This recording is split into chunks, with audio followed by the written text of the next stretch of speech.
A rocha ferida e a presença garantida. Esse é o tema da mensagem de hoje. Eu quero convidar você a abrir a sua Bíblia em Êxodo capítulo 17. Nós vamos ler do verso 1 ao verso 7. Êxodo 17, do verso 1 ao verso 7. E um detalhe, conquistou até a pastora, né? Esse é um detalhe surpreendente também, olha só. Êxodo 17, verso 1 até o 7, porque a pastora, assim, ela tem um dom com animais impressionante. Ela, sabe, os animais assustam muito ela, então por isso que eu falei que é surpreendente. Êxodo 17, do capítulo 17, do verso 1 ao verso 7, diz assim: toda a congregação dos filhos de Israel partiu do deserto de Sim. Toda a congregação dos filhos de Israel partiu do deserto de Sim, fazendo suas paradas, segundo o mandamento do Senhor. E acamparam em Refidim. Guarde esse nome, Refidim, perceba, eles fizeram algumas paradas segundo a ordem, ou o mandamento do Senhor, eles estão seguindo uma direção divina. Mas ali, em Refidim, não havia água para o povo beber. Então o povo discutiu com Moisés e disse: dê-nos água para beber. Moisés respondeu: por que vocês estão discutindo comigo? Por que estão tentando o Senhor? Mas ali o povo estava com sede de água e murmurou contra Moisés, dizendo: por que você nos tirou do Egito? Para nos matar de sede? A nós, nossos filhos e aos nossos rebanhos? Então Moisés clamou ao Senhor. Moisés clamou ao Senhor: que farei com este povo? Daqui a pouco eles vão me apedrejar. O Senhor respondeu: passe adiante do povo e leve com você alguns dos anciãos de Israel. Leve também o bordão que você feriu o rio Nilo e siga em frente. Eis que estarei ali, diante de você, sobre a rocha em Horebe. Bata na rocha, e dela sairá água, e o povo beberá. Moisés assim o fez na presença dos anciãos de Israel, e chamou o nome daquele lugar Massá e Meribá, por causa da discussão dos filhos de Israel, e porque eles tentaram o Senhor, dizendo: está o Senhor no meio de nós ou não? Até aqui. O povo de Israel havia acabado de testemunhar, de experimentar um dos maiores milagres da história. Até então, os maiores milagres da história deles, mas também para nós um dos maiores milagres registrados. 10 pragas humilham Faraó, uma nação poderosa como o Egito naquele tempo. Eles experimentam a libertação da escravidão depois de muitos e muitos anos. Eles veem o mar vermelho se abrir diante deles. Eles conseguem passar no mar vermelho. E quando olham para trás, avistam Faraó, um exército sendo ou ficando para trás, e muitos morrendo naquele mar, que para Israel foi uma travessia segura. Eles viram, ninguém contou para eles, eles testemunharam, eles experimentaram da mão poderosa e libertadora do Senhor. Mas apenas 6 semanas depois, 6 semanas depois de verem, de experimentarem, de receberem tudo isso, eles chegam a esse local chamado Refidim, um acampamento que não tem água, um lugar de escassez, um lugar de seca. Imagine a frustração desse povo. Como pode o Deus que abriu o mar, que nos libertou da escravidão, que nos libertou do poderio e senhorio de Faraó, agora nos trazer para um lugar seco, sem nada para beber? E essa é a tensão do texto que nós lemos, do verso 1 ao verso 7 de Êxodo capítulo 17. Deus está levando o seu povo ao impossível através de um processo, através de provação, através de momentos onde eles vão precisar demonstrar sua confiança. Mas a pergunta central é justamente a que está no último verso que nós lemos, o verso 7. Será que o Senhor está no nosso meio? Será que Deus está conosco? Será que o Senhor é por mim? Será que Ele está lutando por mim? Será que Ele quer o meu bem? E é aqui que aprendemos lições importantes para a nossa fé, lições importantes para a nossa caminhada com Deus. Primeiro, no Egito, enquanto viviam naquela nação, sendo escravizados, eles aprenderam a olhar e ver um Deus que tinha poder o suficiente para libertar eles do maior poder existente na terra. No Mar Vermelho, eles experimentam e percebem que Deus é capaz de proezas e de salvar eles. Mas agora, nesse lugar chamado Refidim, eles precisam aprender que Deus é poderoso para sustentar. E como é difícil essa lição, quando a gente não vê recurso, quando a gente não vê amigo, quando a gente não tem pessoas para nos socorrer, quando a gente não tem resposta, quando não há saída, nós precisamos confiar que Deus está no controle. Egito, Mar Vermelho, deserto, Refidim. E isso é muitas vezes o que acontece comigo e com você. Nós não estamos isentos de enfrentar ou de passar por essas situações. Deus já nos livrou de tantas coisas. Deus já operou tantos sinais, Deus já curou, Deus já restaurou, Deus já prosperou, Deus já abriu uma porta gigantesca, Deus já nos deu provas incontestáveis do seu amor, cuidado, poder, libertação, misericórdia, graça. Mas muitas vezes basta uma dificuldade, basta uma crítica, basta uma traição, basta um diagnóstico inesperado, basta um desemprego, basta uma situação complicada, basta uma porta fechada, basta uma oportunidade não correspondida, e logo surge a dúvida no nosso coração: será que Deus está comigo? Será que eu sou amado? Será que eu fui perdoado? Será que Deus está comigo? Será que Deus está nesse projeto? Será que Deus tem dias melhores para mim? Será que há paz e prosperidade para mim? Ou será que é só para outras pessoas? Mas eu quero te lembrar nesta noite, eu quero te lembrar hoje, o mesmo Deus que abre mares vermelhos, é o Deus que faz brotar água no meio do deserto. Deus não está preso a milagres que Ele operou no passado, Ele faz novas todas as coisas. O mesmo Deus que liberta, é também o Deus que sustenta nas situações mais desafiadoras. Talvez você esteja no deserto chamado Refidim, o Deus da provisão está com você. E esta é a mensagem de Êxodo capítulo 17. A rocha foi ferida através da vara de Moisés, mas a presença de Deus foi garantida. Deus mostrou que não era apenas água que eles precisavam da presença. Nós muitas vezes deixamos com que as vistas ou o que os nossos olhos veem, as circunstâncias, nos guiem. Mas Deus quer mostrar que não são as circunstâncias, e eu digo economia, palavras de pessoas, promessas de homens ou de mulheres, oportunidades, posições, recursos. O que nos sustenta é a presença de Deus, Ele é a fonte da nossa vida. Por isso, eu quero compartilhar algumas lições desse texto. A primeira é: Deus às vezes nos conduz ao impossível, não para nos destruir, não para nos paralisar, não para nos jogar para baixo, mas para nos revelar um propósito, para nos revelar o propósito dEle, para nos revelar a missão dEle. Há tempo para todas as coisas, há certas revelações que Deus vai trazer em certos momentos, há certa presença ou calor que você vai experimentar em certas situações. Veja, o povo não chegou em Refidim, que é aquele local, por acaso. No início da nossa celebração, o pastor Marcos disse: você não chegou aqui por acaso.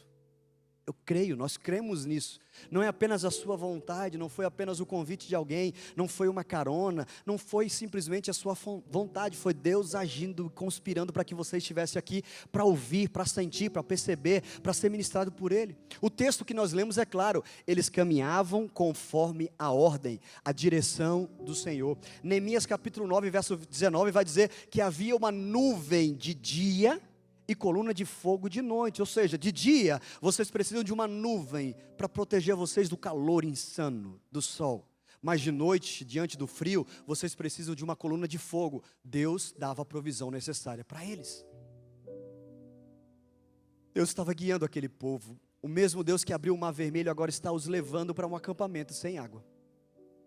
Isso vai muitas vezes contra a nossa lógica.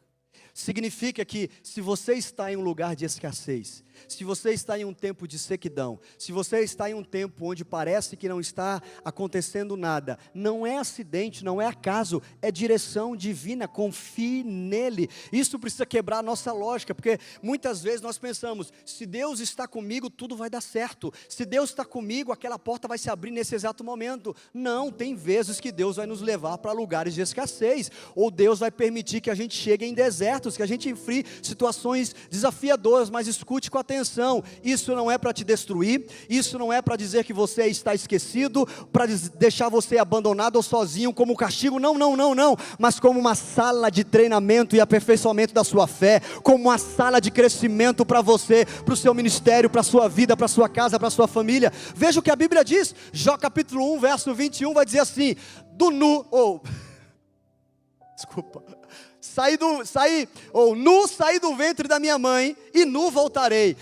O Senhor deu, o Senhor tomou, bendito seja o nome do Senhor. Essa é uma declaração de um homem que confia em Deus. Salmo 115, verso 3, o nosso Deus, Ele está no céu, e faz tudo o que lhe agrada, não é de acordo com a minha vontade, não é de acordo com a sua vontade, é de acordo com a vontade dEle. Ele tem a última palavra. Provérbios capítulo 16, verso 1 vai dizer às pessoas, nós fazemos os nossos planos, mas, contudo, porém, é o Senhor quem dá a última palavra. O Senhor tem a última palavra na sua vida. E Jeremias vai dizer, Ele tem planos de paz e prosperidade. A última palavra do Senhor é para o seu bem, não é para o seu mal, é de vida, não de morte. Tiago capítulo 4, verso 15 vai dizer, se o Senhor quiser, viveremos e faremos isto ou aquilo. Coloque nas mãos do Senhor, creia nele. Se você está em um local de seca, ou seja, se você está em Refidim, não é acidente, é direção. E se Ele está direcionando, Ele vai cuidar de você.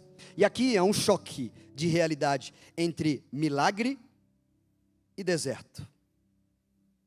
Eles estavam apenas a 6 semanas do Mar Vermelho. As 6 semanas de um dos maiores milagres da história. É como no mês de agosto você experimentou uma grande bênção, e agora em setembro você está vendo deserto, desafios. Eles estão agora num lugar sem água.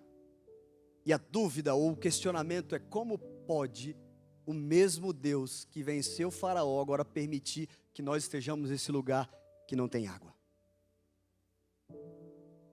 Contextualizando, essa é a tensão que eu e você vivemos.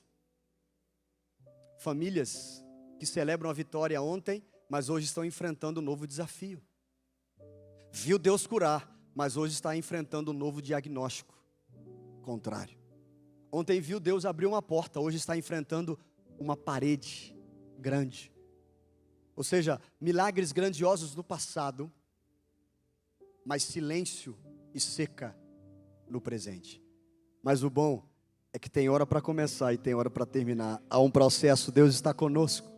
Certamente você conhece, ou já passou por essa situação, e eu sei que muitos estão enfrentando situações como essa. Celebrava o casamento hoje, celebrava o casamento ontem, dias, meses, anos atrás, e agora está enfrentando a maior crise no casamento, enfrentando um deserto. Uma família que testemunhou provisão em um mês, mas agora está com dificuldade financeira. O jovem que se libertou de um vício, mas agora percebe que está sendo levado por um caminho distante. A mãe que viu o filho, a criança, a menina, criança, adolescente nos caminhos do Senhor, agora jovem adulta, está se desviando do caminho do Senhor, está distante da casa do Pai, está distante dela.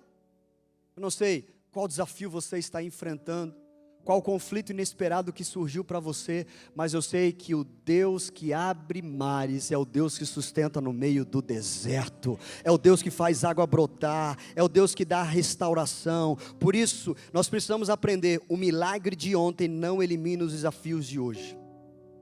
Os milagres que eu experimentei ontem, os milagres que eu presenciei ontem ou no passado, não eliminam os desafios de hoje.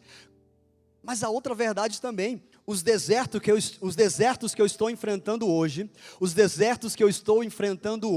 não anulam a fidelidade e o poder de Deus. Eu sei em quem tenho crido, e por fim Ele vai se levantar. O amanhã pertence ao Senhor. Por isso a nossa fé não deve se apoiar apenas no que Deus fez ontem, do que Deus fez no passado, mas em quem Ele continua sendo. Ele é poderoso, Ele é maravilhoso, Ele é Deus forte, Ele é Jeová Rafá, Ele é o Deus que cura. Eu não sei como Ele vai fazer, eu não sei como Ele vai multiplicar o pão e o peixe, eu não sei como Ele vai transformar a água em vinho, eu não sei como Ele vai trazer luz, eu não sei como Ele vai fazer a porta se abrir, mas Ele tem a solução, Ele tem o escape. Mas eu quero levar você a pensar, por que Deus nos conduz a lugares como Refidim? Qual o propósito? Essa semana, um homem mesmo me perguntou, me explique melhor sobre propósito. Aqui, há um propósito para essa situação que muitos de nós enfrentamos. Lugares como esse, é para que a gente aprenda a depender exclusivamente de Deus. Isso não é por maldade, é bondade, porque Ele vai se manifestar. O Yahvé vai se manifestar. Água pode faltar, mas a presença de Deus nunca falta. O recurso pode não chegar ou não aparecer no tempo que eu gostaria, mas o Deus da provisão continua sendo o mesmo. Ele tem poder nos céus e na terra. Paulo vai escrever em Romanos capítulo 8, verso 28, sabemos que todas as coisas cooperam para o bem daqueles que amam a Deus. Há pessoas que amam ao Senhor nesse lugar, mas pega essa parte B desse verso, daqueles que são chamados segundo o seu propósito. Há um propósito de Deus nessa dificuldade, em todas as coisas, na coisa boa, na coisa difícil. Davi declara, no famosíssimo e conhecido Salmo 23, verso 4, ainda que eu ande pelo vale da sombra da morte, não temerei. Por quê? Porque tu estás comigo. Eu posso estar enfrentando luto, eu posso estar enfrentando um processo difícil, jurídico, talvez na saúde, uma crise, mas o bom pastor continua comigo. Ele é o Deus da provisão.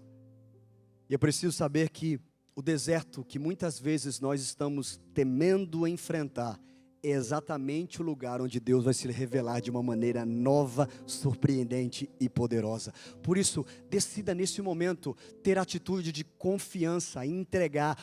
O mesmo Deus que abriu mares vermelhos no passado na minha vida, é o Deus que vai me sustentar agora em Refidim, nesse tempo, nessa situação. Mas cuidado, porque quando falta confiança em Deus, quando falta fé em Deus, sobra murmuração no coração. Ou você está confiando e tendo fé, ou desculpe, você está murmurando, reclamando, acusando. Perceba no texto, o povo não pediu, o povo exigiu. Nós somos assim, nós temos muitos direitos, gostamos de exercê-los. E o povo estava dizendo assim, nos dê água para beber. A sede e a necessidade era real daquele povo, não tinha água. Mas a maneira como eles responderam revela algo mais profundo, eles não estavam suportando o processo. Eles não queriam enfrentar aquele deserto. E aí Moisés responde para eles, por que vocês estão discutindo comigo?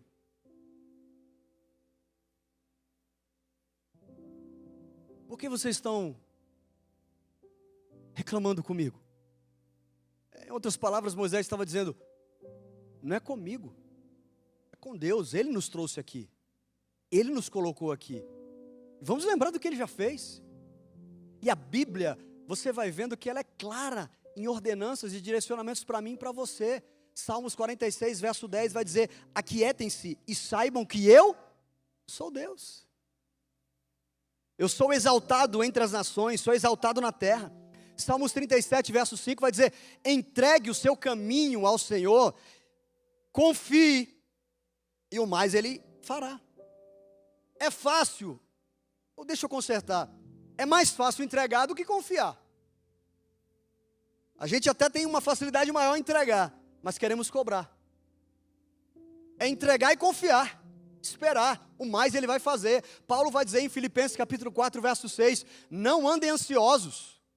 Em vez disso, por meio da oração e súplica, quarta-feira, oração da vitória, com ação de graças, apresente os seus pedidos a Deus. E é isso que Moisés faz. Diferente do povo, ele vai a Deus e clamar por resposta, por ajuda. E o alerta para nós aqui é: quando a fé atrasa, quando a fé demora, quando a fé não é exercida, a murmuração se apressa. Perceba, eles não disseram apenas: por que nos tirou do Egito?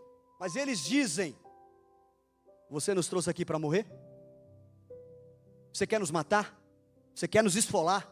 Não só a nós, nossos filhos, nossos rebanhos? Ou seja, eles não estão questionando apenas o poder de Deus. Algo mais profundo ainda, eles estão questionando a bondade de Deus. Porque eles podiam dizer: será que Ele pode nos dar água? Ou, quando será que Deus vai nos socorrer? Mas é diferente. Eles estão dizendo: Deus nos trouxe aqui para morrer. Ele não se importa conosco. Ele não vai matar a nossa sede. E essa é a raiz da murmuração, quando o coração começa a duvidar da bondade de Deus. Deus não se importa comigo, Deus não está atento ao meu clamor.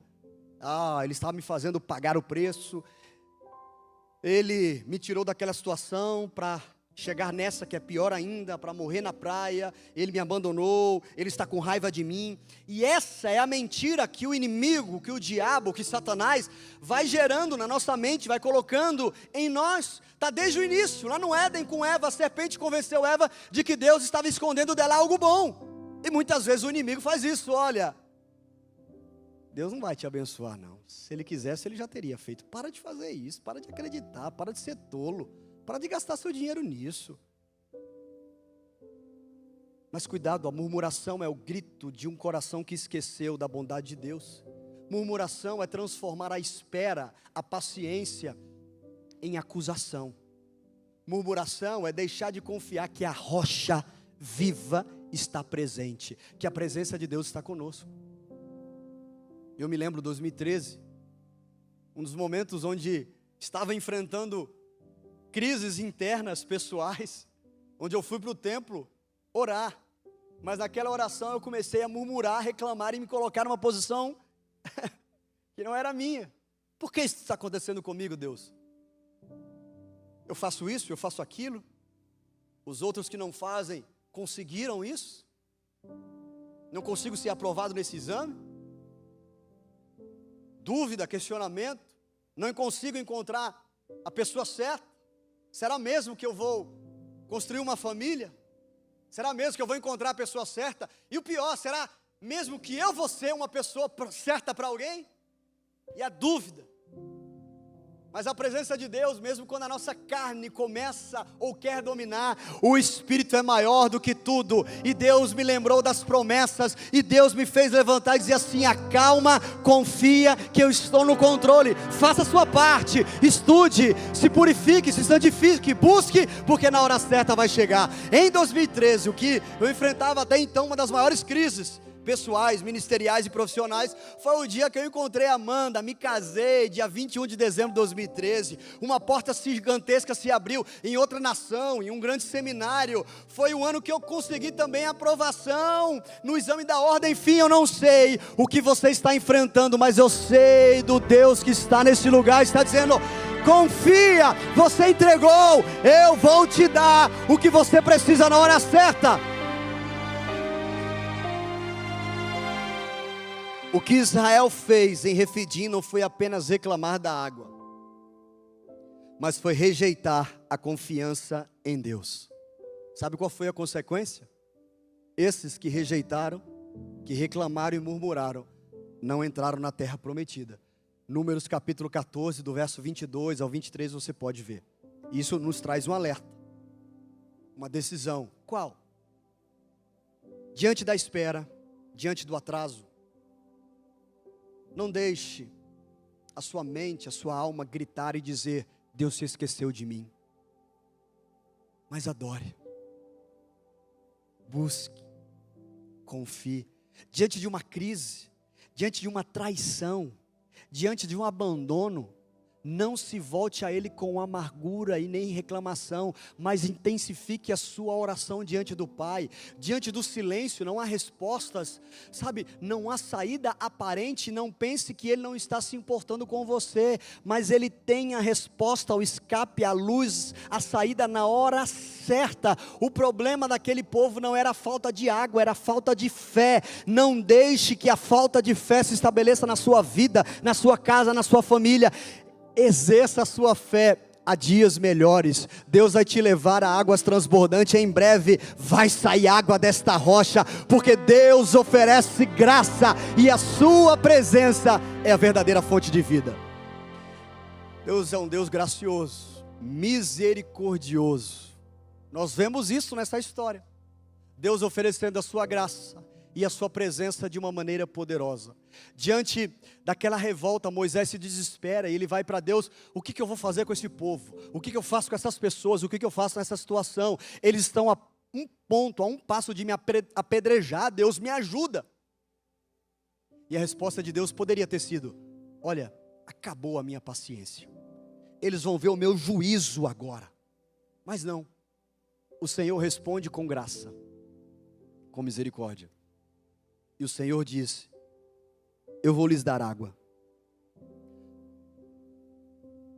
Aqui é um retrato muito grande da cruz do Calvário. Um povo rebelde, que merece castigo, mas recebe graça. Quando o povo merecia juízo, Deus respondeu com graça. Nós não merecemos, mas Deus ofereceu graça. Eu quero que você mergulhe nos detalhes quando Deus diz assim: Moisés, passe adiante do povo, passe à frente do povo. Acho que isso reflete ou mostra que seria um milagre público para que todos pudessem ver. E ele diz: convoque, chame alguns anciãos, ou seja, haverá testemunhas. E depois ele diz: pegue o cajado, pegue a vara, que você já usou no passado para ferir o Nilo, e eu quero que você use esse mesmo cajado, que no passado foi utilizado para transformar água em sangue. Agora você vai bater na rocha, e da rocha vai sair água. Sabe o que isso mostra para mim e para você? Que isso gera esperança e fé no seu coração. É o que Hebreus vai dizer: continuidade. O mesmo Deus que julgou o Egito, agora está trazendo salvação, solução e sustento, provisão para aquele povo. Porque Hebreus capítulo 13, verso 8, Jesus Cristo é o mesmo ontem, é o mesmo hoje e é para sempre. O Deus que cura está neste lugar, Ele tem cura para você. O Deus que salva, o Deus que salvou, tem salvação para sua casa e para sua família. O Deus que ressuscitou é o mesmo Deus que pode ressuscitar. O Deus de portas abertas é o Deus que tem as portas certas para fazer você atravessar na hora certa. O mesmo cajado que feriu o Nilo agora abre a rocha para trazer água. O mesmo Deus que julga é o Deus que salva. Ele tem salvação para você. Ele tem salvação para a sua casa. Mas o mais surpreendente está no verso 8. É muito bom experimentar da provisão, mas o verso 6 diz: eis que eu estarei no monte Horebe, diante de você. Deus poderia simplesmente mandar chuva. Deus poderia simplesmente fazer água brotar da terra. Deus poderia simplesmente trazer a água e pronto. Mas Ele disse: eu estarei sobre a rocha. Nós vamos nos encontrar ali. Você não precisa apenas de um recurso físico, natural, que sacia a sua sede física, mas o que você e vocês precisam é da minha presença. Eu vou estar diante de você sobre a rocha. O que o povo mais precisava não era da água, era da presença de Deus. Porque a água sacia a nossa sede por um tempo, mas a presença de Deus sustenta a nossa vida para sempre. A provisão, ela resolve o problema imediato. O recurso vem, a dívida é quitada, a resposta do advogado vem, resolve aquele problema, imediato. Mas outros problemas surgirão. Mas a presença de Deus resolve a raiz, a fonte da nossa vida, da nossa existência. Salmo 63, verso 3 vai dizer: porque a tua graça é melhor do que a vida, e os meus lábios te louvam.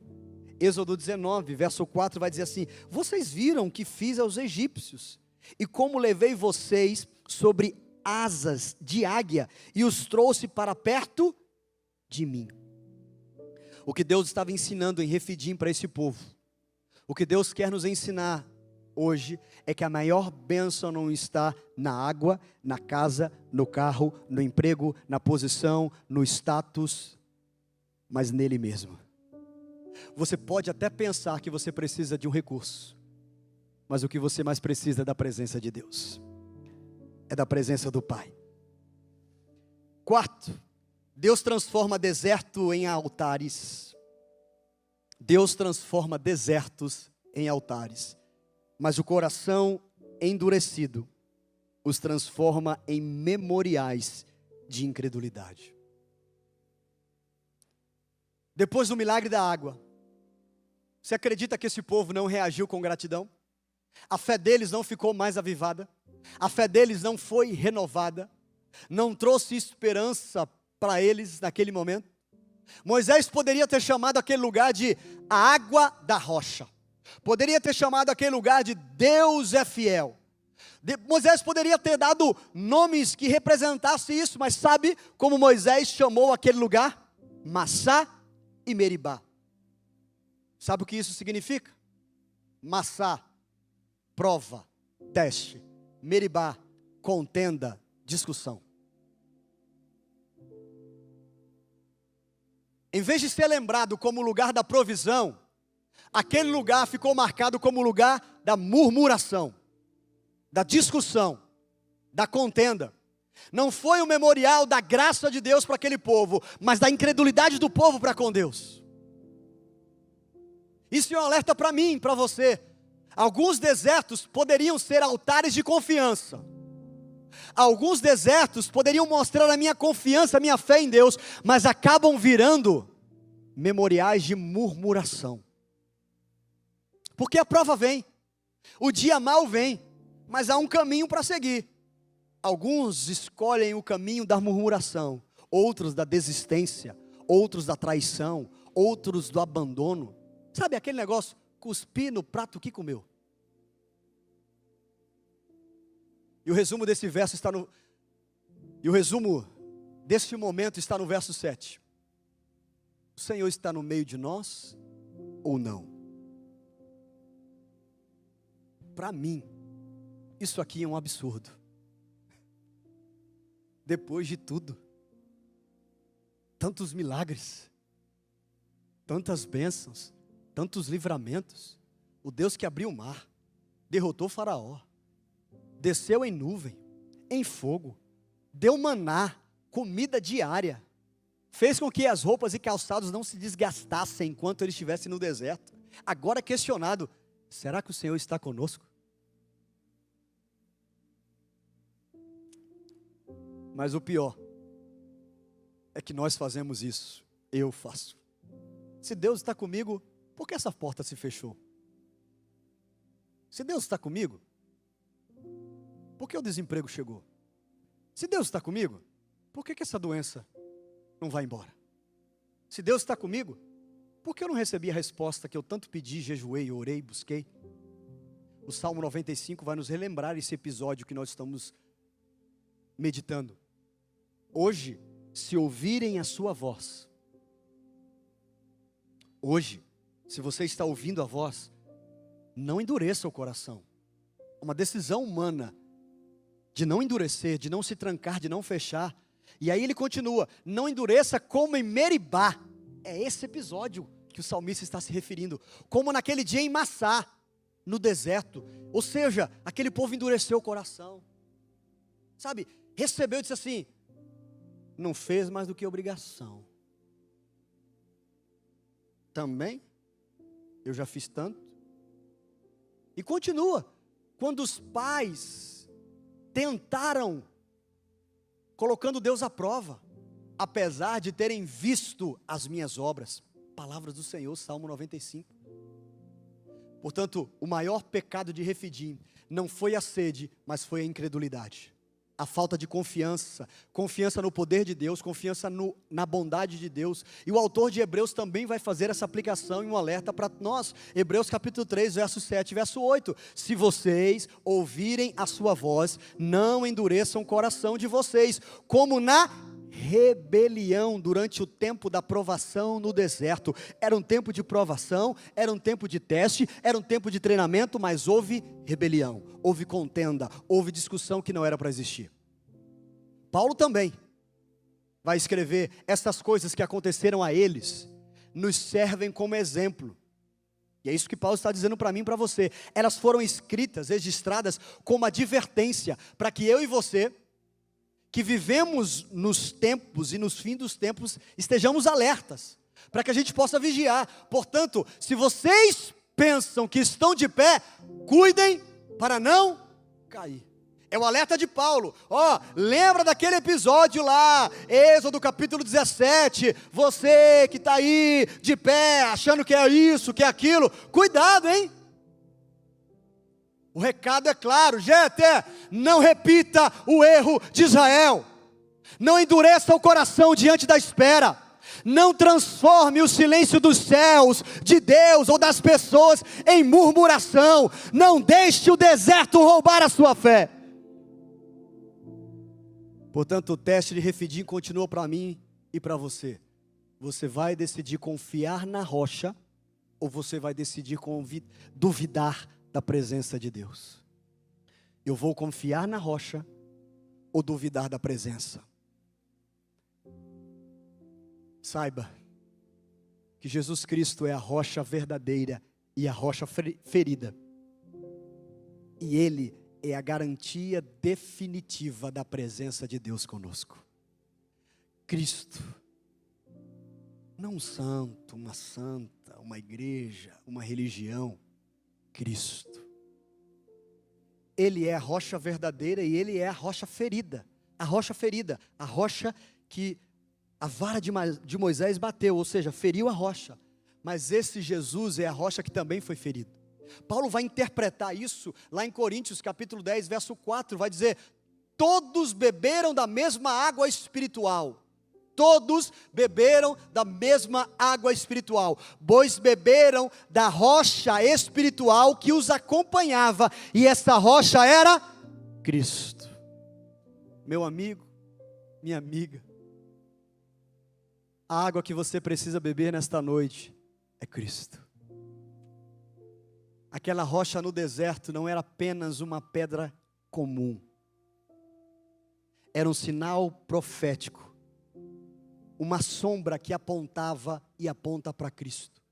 Assim como Moisés feriu a rocha, para que dela jogasse água, o nosso Senhor, o Salvador Jesus Cristo, foi ferido na cruz, para que da sua vida fluísse salvação e vida eterna para toda a humanidade. A rocha ferida deu água física, mas Cristo ferido nos dá a água da vida eterna. João vai registrar que na cruz, do lado rasgado de Jesus, saiu sangue e saiu água. João capítulo 19, verso 34. Isso é mais do que um detalhe, uma coincidência. Não.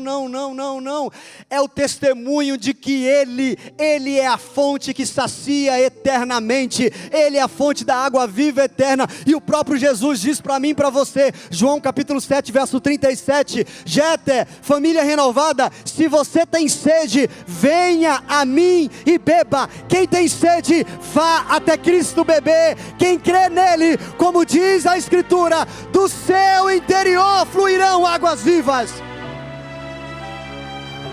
Aí, isso é maravilhoso, porque quando eu tenho encontro com Deus, passa agora essa água a jorrar em mim, e eu posso levar esta água para outras pessoas. Você não é uma fonte de Meribá, de Massá, que joga água amarga. Você tem água viva dentro de você. Pare de levar maldição para a casa das pessoas. Comece a levar a bênção do Senhor. Pare de profetizar maldade e destruição. Comece a abrir a sua boca e declarar a bênção sobre os seus filhos, sobre a sua casa, sobre a sua cidade, sobre o seu país, sobre a geração. Seja profeta do Senhor. O povo em Refidim clamava: está o Senhor no nosso meio? Está o Senhor entre nós? A cruz de Cristo respondeu de uma vez por todas: sim, Ele está no nosso meio. Ele está conosco e Ele morreu e se entregou de braços abertos. A rocha estava em um local chamado Horebe. Isso mostra para a gente que Deus estava sobre a rocha. Em Belém, Deus habitou entre nós através do nascimento de Jesus. Em Pentecostes, Ele passou a habitar agora dentro de nós pelo Espírito Santo. O desespero de Refidim encontra sua resposta definitiva em Jesus Cristo. Eles tiveram sede no deserto, mas nós temos o convite da eternidade. Beber da água viva para sempre. E ela é gratuita. Ela é pela graça e de graça. E a promessa se sustenta para nós através da boca do próprio Senhor Jesus Cristo. Mateus 28, 20. E eu estarei sempre com vocês até o fim dos tempos. Essa palavra é para que seja gerada fé e esperança no seu coração, com a certeza, em todo o tempo há um propósito, porque Ele está comigo. Quando você se sentir em Refidim, quando você se sentir em um lugar solitário, não olhe apenas para a sua necessidade física, não olhe apenas para a sua sede física, olhe para a rocha que foi ferida por você. Quando a dúvida no seu coração e na sua mente surgir: será que Deus está comigo? Será que eu sou amado, abençoado, perdoado, resgatado? Será que há um chamado? Será que há um propósito? Lembre-se, Jesus Cristo se entregou por você. O Emanuel significa Deus presente. Ele está presente em Refidim, no vale, na montanha, na luta, no desespero, no deserto, na situação difícil, mas também Ele está presente na alegria. E esse texto de Êxodo capítulo 17 nos ensina que Deus pode nos conduzir a lugares de impossibilidade. Nos mostra que muitas vezes a nossa reação é murmurar em vez de confiar em Deus. Mas que mesmo assim, mesmo eu não sendo fiel, Ele continua fiel. A graça dEle está disponível para mim e para você. Por isso eu posso afirmar, não importa o que você tenha cometido, se hoje você se arrepender e se lançar aos pés de Jesus, a graça, a misericórdia, há um propósito para você que Ele tem. Mas nós precisamos vigiar para que o nosso deserto, para que o nosso Refidim não seja um memorial de incredulidade, mas um altar de fé, de adoração e de devoção. E saiba que tudo isso aponta para Cristo. Ele é a rocha ferida que garante a presença de Deus conosco. Cristo garante a presença de Deus ao seu lado. Você já convidou Cristo para ser seu Senhor e Salvador? Você já confessou Ele como Filho de Deus? A rocha foi ferida no deserto. Cristo foi ferido na cruz do Calvário. E Refidim, a presença de Deus foi garantida ao povo através da materialização da água saindo da rocha. Algo que não é natural. No Calvário, a presença de Deus foi garantida a nós com rios de água viva através do sacrifício de Cristo por mim e por você. A rocha foi ferida. E aqui está a boa notícia do Evangelho. Deus não está apenas lá em cima. Deus não é um Deus distante como algumas mitologias querem colocar. Ele é o Deus Emanuel. Ele está conosco, Ele está neste lugar. Ele nunca nos abandona, Ele nunca nos desampara. A rocha foi ferida, a presença foi garantida. Ele está aqui, Ele está com você.